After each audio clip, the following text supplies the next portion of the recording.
Hello, hello, everyone! Welcome to Tuesday, another Lo-Fi History. This time, unlike last week, hopefully we won't have my computer update without my, Express written consent. yes, exactly. We figured out that was what caused our mishap last week, but Yeah. we are here again, and Glenn, you're dressed as you were last week because you didn't quite get to I didn't get the feel of it. yeah, you didn't get get the feel to of it. dive into everything you wanted to say. We were talking about Soviet Russia, in particular medieval Soviet Russia. And hello, I already see that Fried is here on Twitch. Hello, Fried. Fried. Hey, I missed a couple of streams. Hi, guys. Question for Glenn. Oh, great. So, we'll get to Fried's question once we wrap up last week's question. But don't worry, Fried. Good to see you. And folks, if you're just joining us for Lo-Fi History, this is a program where you get to ask Glenn any history question that you like. I'll be DJing here with some sweet beats, as we like to say, and feel free to ask any history question. Glenn's got quite a broad range of knowledge. So last week we were talking about what you're wearing, Glenn. Yes. So why don't you let's just pretend last week it didn't happen. Didn't happen. There were no technical difficulties. Last week. What? What was that? Well, honestly, after our first annual 24-hour telethon, time does seem a little different now. Which, by the way, if you joined us for our first annual 24-hour telethon, thank you so much for watching. Especially big thank you for all of the donors out there. We ended up raising a fair amount over our goal. It's like $3,300. $3,300. We were trying to reach $3,000, and we did it. So that was so exciting. We were already looking forward to the second annual 24-hour telethon. So thank you so much. And if you didn't get a chance to watch it, you can go to our YouTube and either watch the entire stream as it was, but I've also got a playlist on our YouTube page that's edited into shorter segments, so you don't have to be scrubbing through the entire program. So there's 4 parts so far. There will be many more soon. We can get started there. So, Glenn, first we got to hear your excellent, authentic, not problematic at all, Soviet accent. You son of motherland. Yes. Defeated German on the Eastern Front to make Soviet Russia strong and good. You know, I just felt like he had to get it out of his system. I do. So. I may talk like this entire broadcast. Let's not. It's If too you late. donate right now, Switch turned. Glenn will not talk in this accent. Okay, Glenn, so you were telling us about, first, let's just start off with what you're wearing. What era is this? Tell us about it. So this is World War II Soviet military uniform, winter uniform, and I chose it really because it's cold here now. Yeah, it is, especially for us Georgia folk. And Southerners overreact when it's cold, so I decided to wear something that they would wear in Siberia when it's cold. This is a padded top, a telegraika. Telegraika. That would be worn over a wool tunic. And then this is the winter headgear, an ushanka. Ushanka? Cool. And of course, the I can untie the ears and fold down. But it's interesting in the pictures you see of Soviet soldiers, no matter how cold it is, rarely do they have these things folded down. It's like it has to get cold, really cool, for these guys to take this look away. That's when you know. That's when you know. things are bad. When a Soviet soldier's ears get cold, it's cold. It's really cold. It's really cold.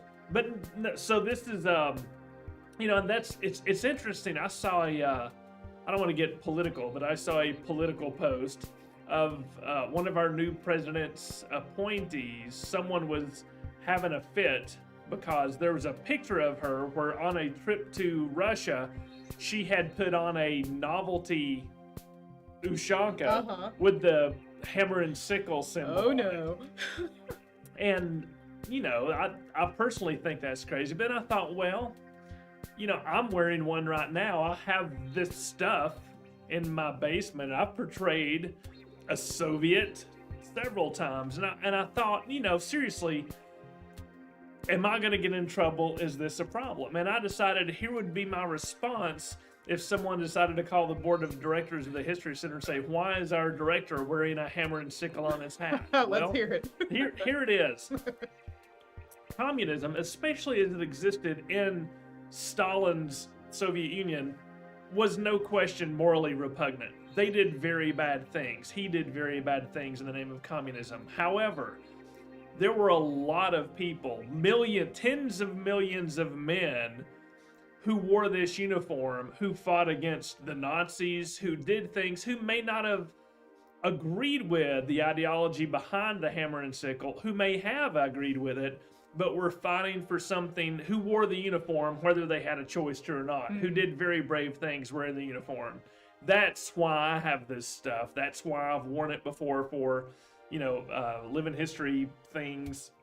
So that's my take on it. Plus, one of your rules of history is it's complicated, right? Glenn's second rule of history: everything's complicated. Everything is complicated. So yes, have hammer, sickle, Soviet hero.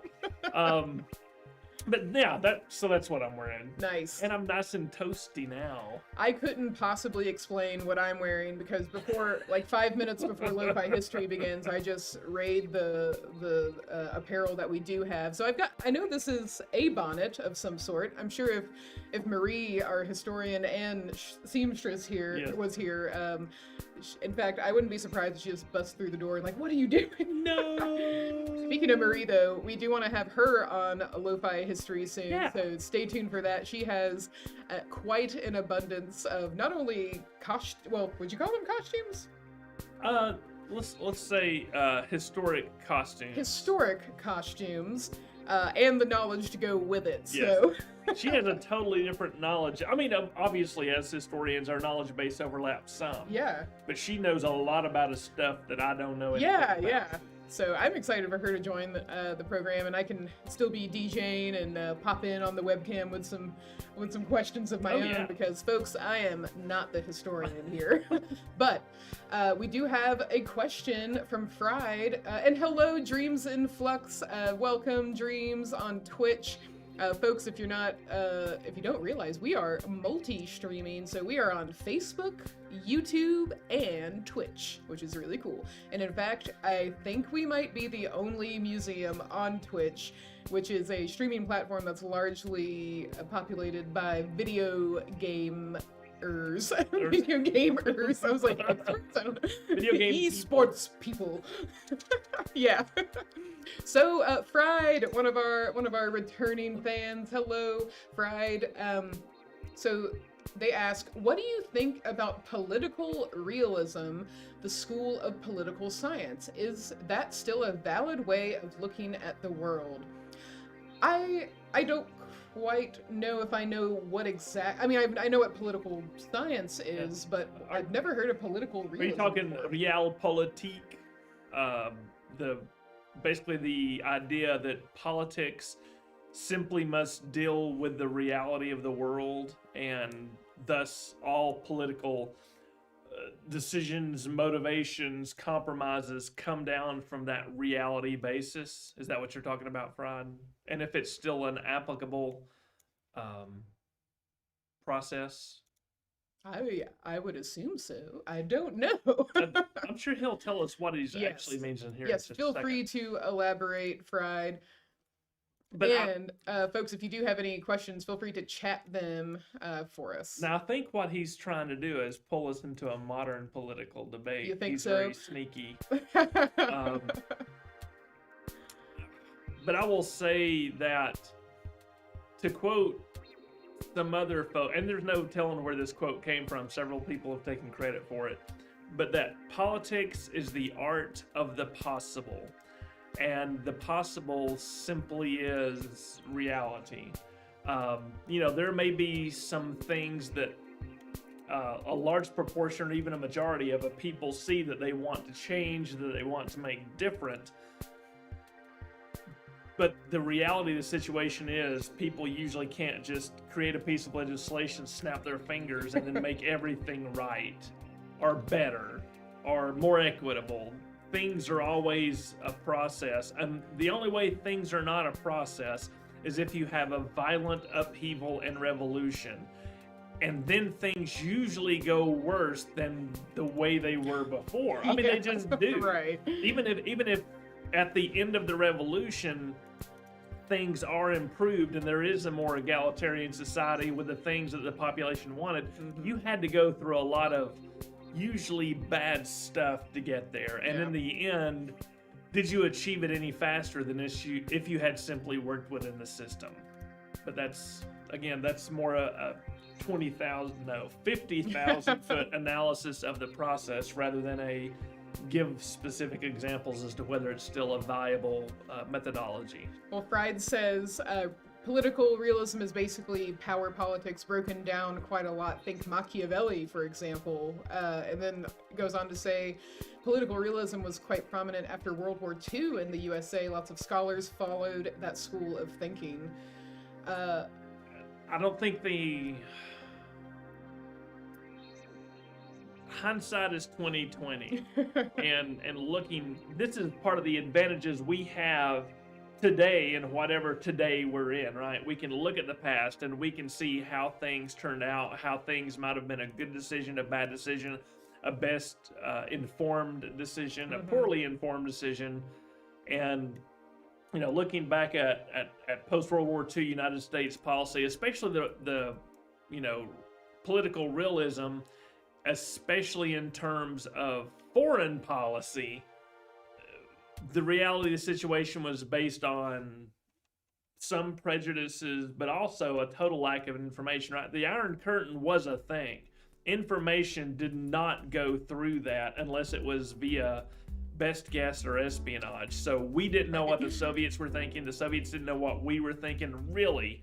And you have to remember, after World War II, and especially after the Soviets get the bomb and the communist Chinese take over most of mainland China, from the United States perspective, they look at a map and they see, what is that? A fourth of the globe red. Yeah.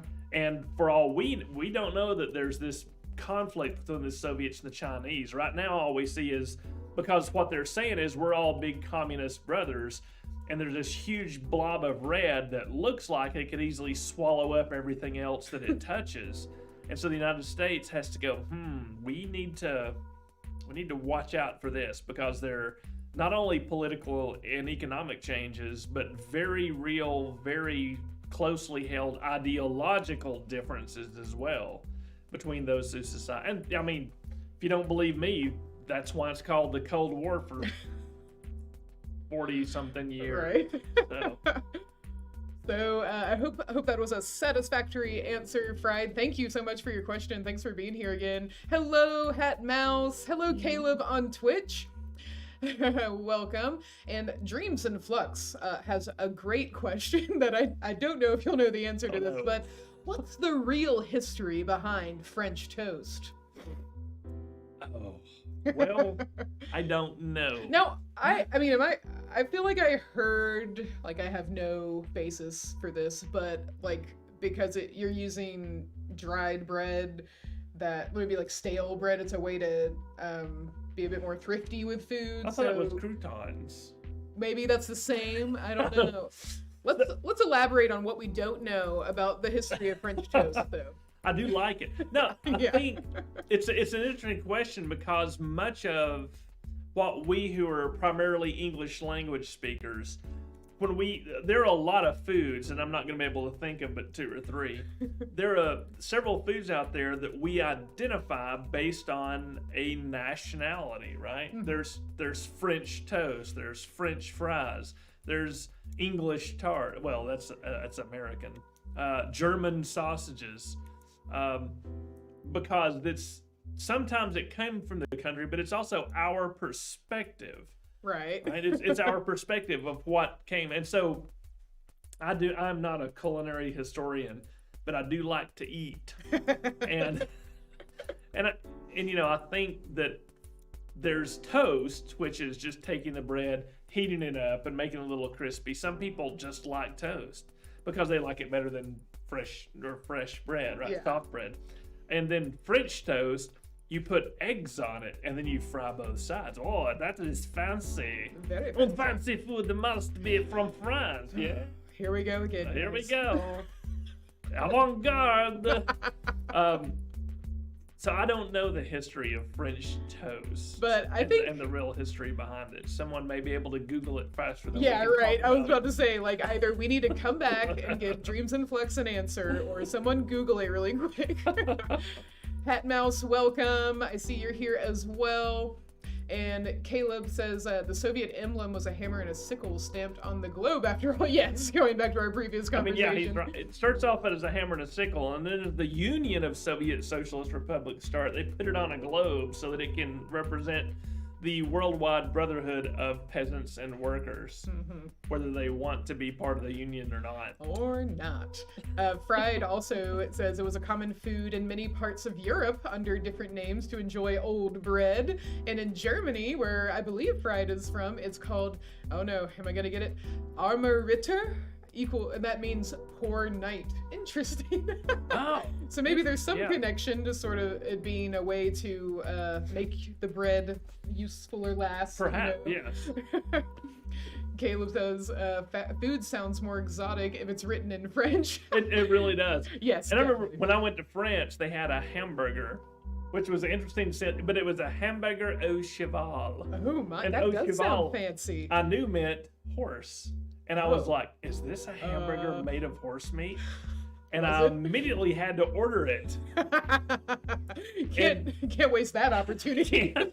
When am I going to be in France again? You know, And when so- are you gonna be able to eat a horse again? You know? So I was disappointed. As it turns out, a hamburger au cheval is simply a regular hamburger with a fried egg on it. Darn, it's too bad. That sounds great though. I mean, I've had- it I think was I've had that. interesting. Had a burger before. Dreams and Flug says Bob's Burgers did that. That's funny. A Royale with cheese. Yeah, right, fried. Oh man.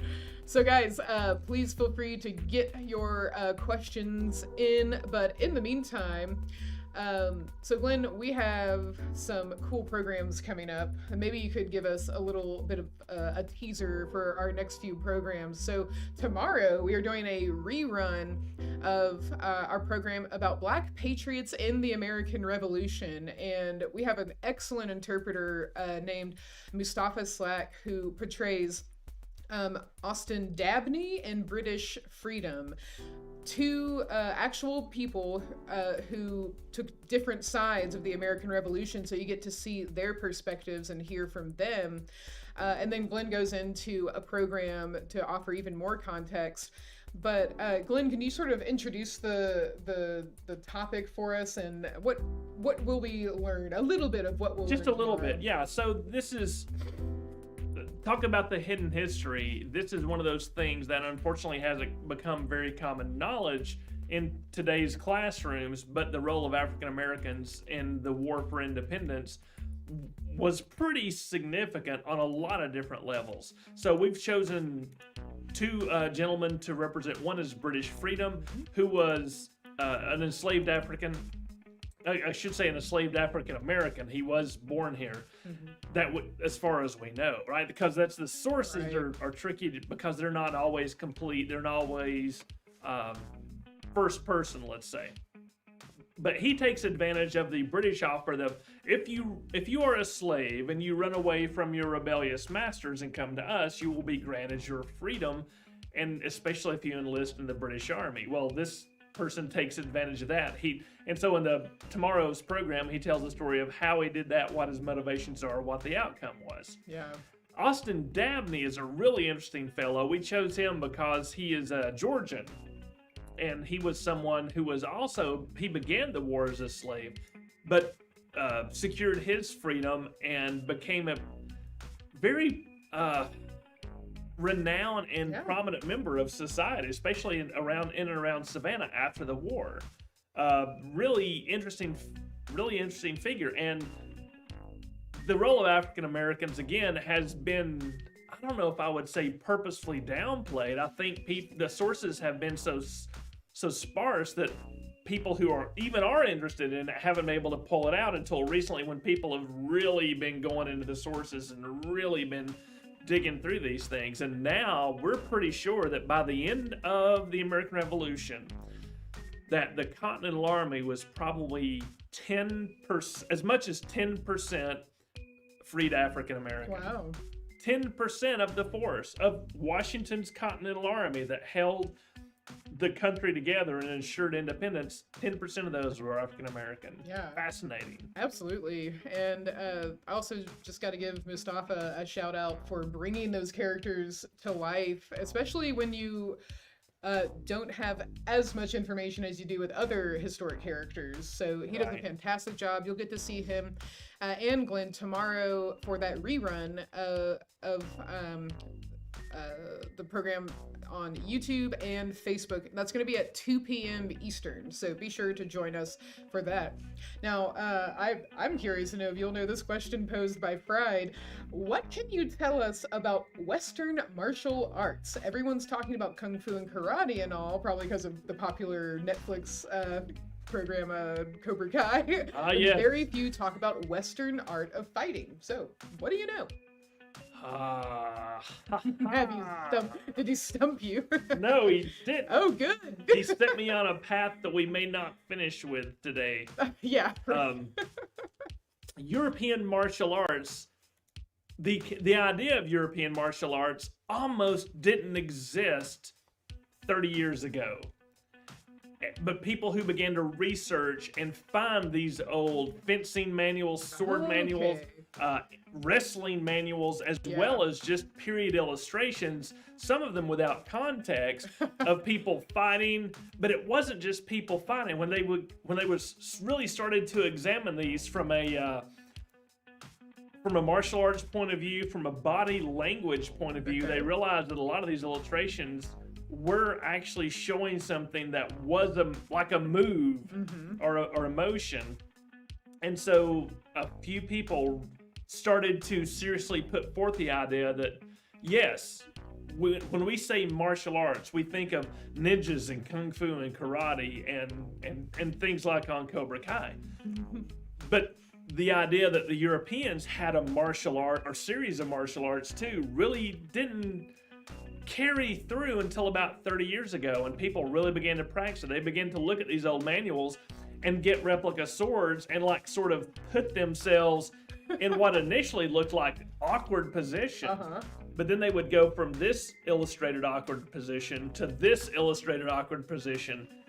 And then they begin to realize that things actually flow really well. That's really cool. Especially with certain types of weapon combinations, like sword and buckler. Now, Caleb on Twitch mentions, isn't there a French version called Savate? Is that similar to what you're talking about? It's similar, but it's a little more modern, but it has its roots in a lot of these high medieval and Renaissance military practices. Because you have to remember that through the Middle Ages, there were knights, right? Knights lived, breathed, trained military combat. That was their purpose. And it was more than just swinging a sword at a stick and riding a horse around. We began to realize that they trained each other. They trained themselves really well. They were military elites. Military elites don't get that way and stay that way just by going like this. Right. So when you start looking out HEMA, H-E-M-A, basically High European Martial Arts, there is a huge movement. And in larger cities, Atlanta included, there are groups that have teachers and instructors, and you can get equipment and go start to learn these things. Sword and buckler, great sword, unarmed combat, dagger to dagger, lots of cool things. And it's not just people saying, well, I've discovered this works and that works. They've actually spent a lot of time looking at these manuals and looking at these period illustrations and descriptions. And they've basically, in the last 30 years, reconstructed something that was gone. It was lost. Wow. And they've resurrected it. And it is a fascinating topic. I had no idea. We need to do a live stream on that. Now, do you know do you personally know moves that you could, not right now, but demonstrate? Not enough to like teach classes. Yeah. But I know enough to do a live stream. Yeah. All right. Look out for that one in 2021. If you'd asked me, 15 or 20 years ago, it would have been much more live as I did this, but time catches up with us all. Oh, yes. Dreams in Flux has got to go, but thank you so much for joining us, Dreams. Good to see you again on Twitch. Awesome. All right, so looks like we don't have any questions just yet, and folks, we will have to end a little bit early today, around 4:45. So if you have a burning question, please put that in the chat. Now, I'm also thinking about our upcoming live stream, so maybe you could give that'll get a good conversation going. But before you do, let me tell. So, Fried, if you're looking for the genesis of this movement, it's a Tower of London manuscript, I-33. If you Google that, you're going to find really what started this entire movement. But it's really interesting. Just Google that, and you'll go down a rabbit hole you'll be in for hours. All right, awesome. And repeat that one more time. What was it? Tower of London manuscript, I-33. Sweet.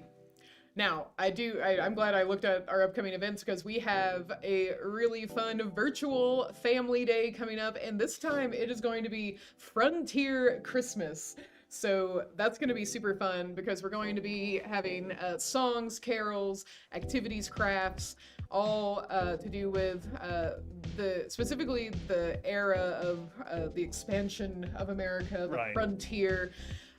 So Glenn, I mean, when we think about the frontier, I would imagine these were smaller holiday gatherings. They were, and of course, the further out you went on the frontier, the more intimate and family-oriented they were. Yeah. If you're way out on the frontier, there may not even be any established towns or even churches to participate in. So each family is going to have its own thing, sort of there in its cabin or what have you, and let's say the middle frontier, where it's established towns, but things are still very primitive, and perhaps the railroad hasn't come to town yet. Yeah. They're going to be more community-based gatherings and interactions, like choir singing and church services and things like that. Yeah. So you've got that mix of different levels of celebration and commemoration. Yes, and you're going to be reading a story that will give a bit of context to that experience. Would you like to elaborate? I'll just a little bit. I don't want to give too much away, but if any of you are familiar with the Little House series of books, in the book Little House on the Prairie, there is a story of a neighbor bringing some things for Christmas to Pa and Ma Ingalls and the two girls, and it is one of the most beautifully written, heartwarming stories of Christmas that this Scrooge has ever experienced in his entire life. So I'm going to take advantage of my position here at the History Center and read that story for our virtual family day and be able to share that with everyone. Yeah, I'm looking forward to that. I really love the Little House series, and when we did our Laura Ingalls Wilder program, I got to learn even more about her just absolutely fascinating life and such a vivid memory. It's so amazing. And that's, if you're remotely interested in that post-Civil War westward expansion thing, there are, to my estimation, maybe I'm biased, there is no better thing you can read than those Little House books. They're so good. And even though and I still haven't quite figured this out, they've stuck them in the fiction section of libraries. And I think that's because Laura Ingalls Wilder did not swear to every single thing being in them being 100% autobiographical. But they're probably only 95% autobiographical. That's what it seemed like when I was doing the research. They're for that. super authentic and they're well written too. Yes, absolutely. So join us for that. That is this Sunday. We're going to be posting videos from 1 to 5, and then you can also join us for our live trivia about winter holidays. That's going to be at 4 p.m. Eastern, all Eastern times. Okay, we got a question from Facebook. Marianne asks, as a military historian, which war do you think was the most effective with its outcome? That's a great question, Marianne. Thank you. Now, 30 minutes for Glenn My to brain think just about. broke.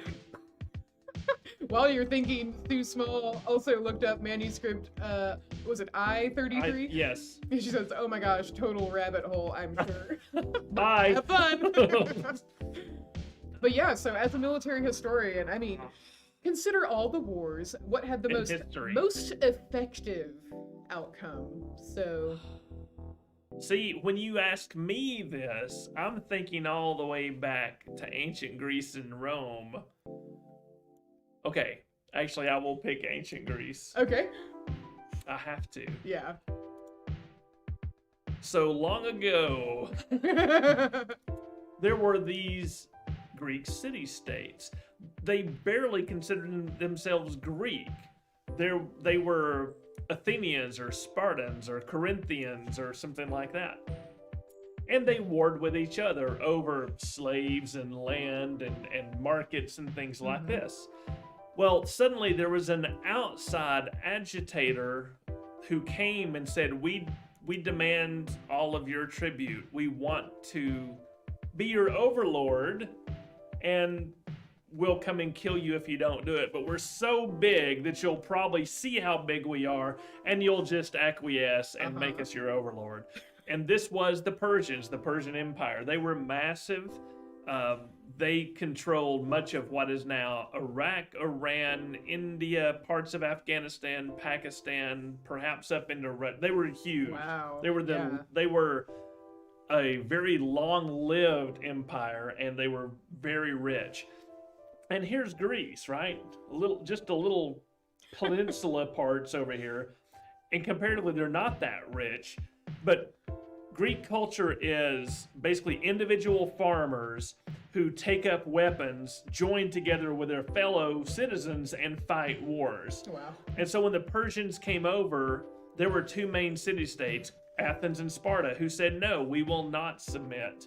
And they fought a series of wars, the first great battle being Marathon, which is where mostly only the Athenians held off an entire Persian army and won. Wow. And this instituted in the Greeks of, oh my gosh, we can do it. Yeah.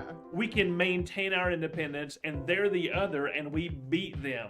Why did we beat them? Because we're better.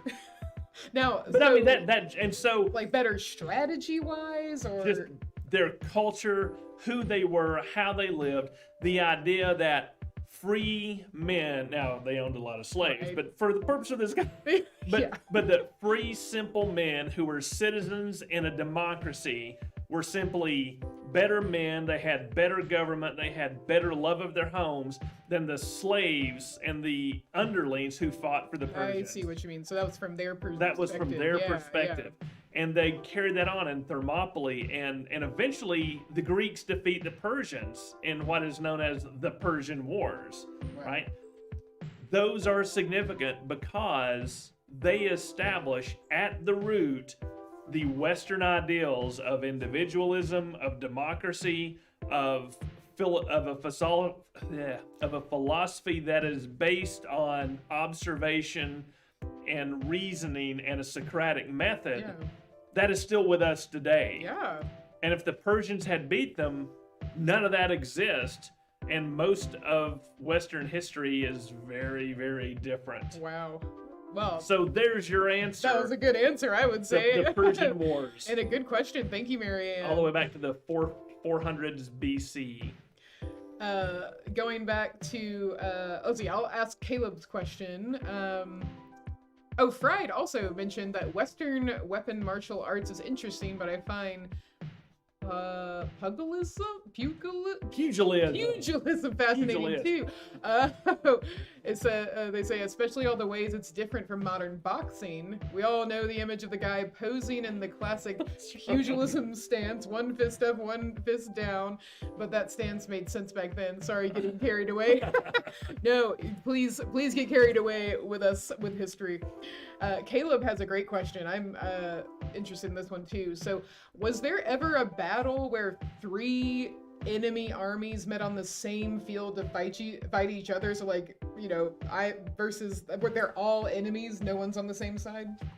That happened in The Hobbit with the Battle of 5 Armies. Nice. Okay, let me back up and think.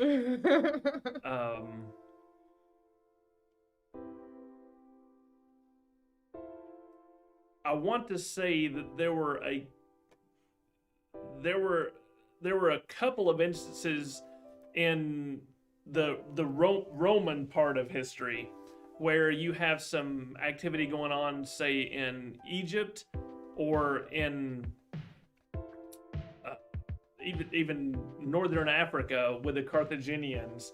But generally speaking, it's incredibly rare, because by the time the armies get close enough to actually engage in combat, someone's made a deal. I mean, seriously, Yeah. you know, someone, Yeah. the even if there's 3 or more sides, at some point, they've come to, someone's talked to someone and said, you know, if you join me, we could win. Yeah. I think I'll join the other guy unless you give me such and Mm-hmm. such. So by the time the armies get there and start this, it's already a done deal. Yeah. There's usually only 2 sides, unless someone swaps sides in the middle of the Ooh, battle. has that But then happened? it has many times, but then Whoa. they just go to the other side. Yeah. They don't pull back and say, I declare, you know, 1, 2, 3, 4, I declare thumb war, and then now there's 3 people fighting. Yeah. Well, it does bring to mind. Fried has a question. Speaking of 3 armies, can we talk about the Battle of, I'm going to mispronounce this, Chai-Bai? Do you know about that one, Glenn? I don't. The It battle? was revealed to all the world during the telethon that Chinese history, especially medieval and ancient Chinese history, are gaping weak points in my knowledge base. Well, maybe you should do a live stream on it. And I would have to learn a lot first. Exactly. Well, apparently it's also called the Battle of Red Cliffs, as a naval battle in the winter of AD 208 to 209 in the Han Dynasty. Thanks, Wikipedia. I just don't know it. Bride says, then how about Waterloo, another famous 3-army battle?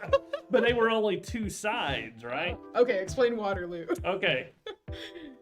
The glorious Emperor Napoleon has victory snatched away from him by perfidious Albion and his Prussian allies.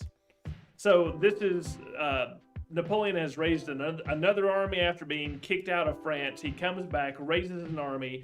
The British and its allies have to hold him off, and they fight on the field of Waterloo. And basically Wellington, who's the British commander, says, I have to hold, if I can just hold this line, because a Prussian army is coming towards them as fast as it can. Oh, no. But there's also another French column coming that direction as fast as it can. Okay. And it's basically going to be who gets there Yeah. first, because whoever gets there first is going to win.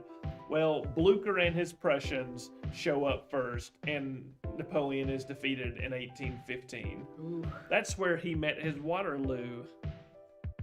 Ba-da-ba-ba-da-ba. Bride said, I wish it were night or the Prussians came, Wellington. He Yes. never said that, though, apparently. Give me Blucher or give me Knight. Caleb says Blucher was apparently a bit mad. I don't know Well. much about Blucher, but He was just old.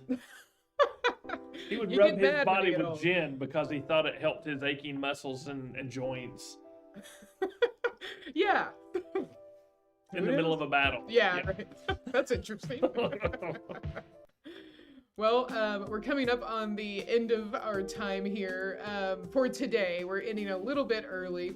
But I hope we got everyone's question. It looks like let's see, Hat Mouse said, who was Red Cloud and what was Red Cloud's war? So if you know anything about that, we could end on that question today. I don't know that much about it. Red Cloud was in the Indian Wars of the post-Civil War era, and if it's Red Cloud, yes. So this is, you might want to check me on this, but yeah, this is in the classic Indian Wars period with cavalry on the west, and the west.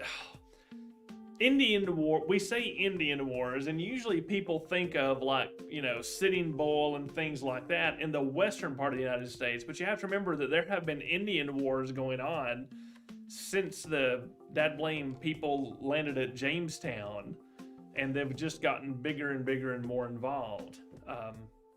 Red Cloud's War, I believe, like so many of these other conflicts at this time, were resistance movements to being placed on reservations. And so they were never very big. They were always outnumbered. They were almost always outgunned. And again, I hate, from a military perspective, they were doomed to failure, because the United States, after the Civil War, was able to bring overwhelming force to bear on these certain areas of people putting up the resistance to American.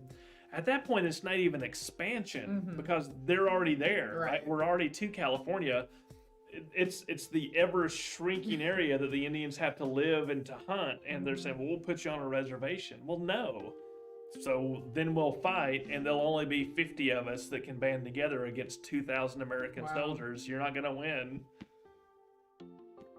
That sounds fascinating too, though. I mean, even if we did something that's a bit more broad, just about that time period of, all right, the settlers are here, what the kind of conflicts that arise from that.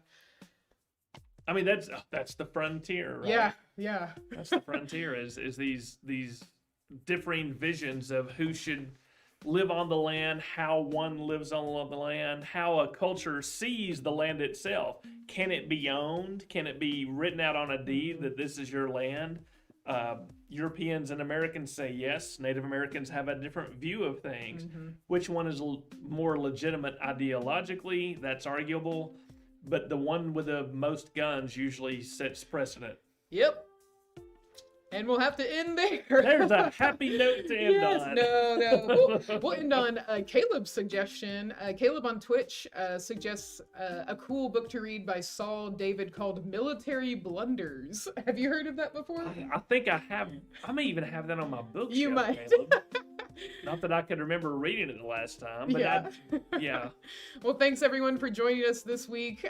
We do have to end a little bit early, but join us next Tuesday at 4 p.m. Eastern for Lofi History.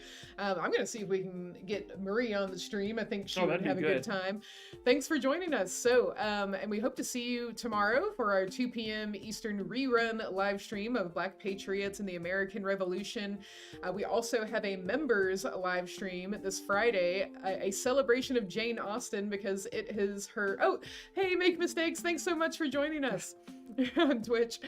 So this Friday, our members live stream is a celebration of Jane Austen, because this December is her 245th birthday. Oh. So Marie's going to be hosting that, get to learn about the way that her works have been portrayed in media and a bit about her life. That's going to be really great. And that's going to be Friday at 2 p.m. Eastern, and you can always become a member on our website. It's only $3 a month or $35 a year, so it's a steal. And then, of course, we also have our Frontier Christmas, so a bit more of a happier side to the Frontier life on Sunday. You can join us from 1 to 5 p.m. Eastern. We'll have a video posted every hour, and then at 4 p.m., we have a live holiday trivia where you could win a digital membership to the Northeast Georgia History Center. Wow. Yay! All right, y'all. See you next week. До свидания. Yeah.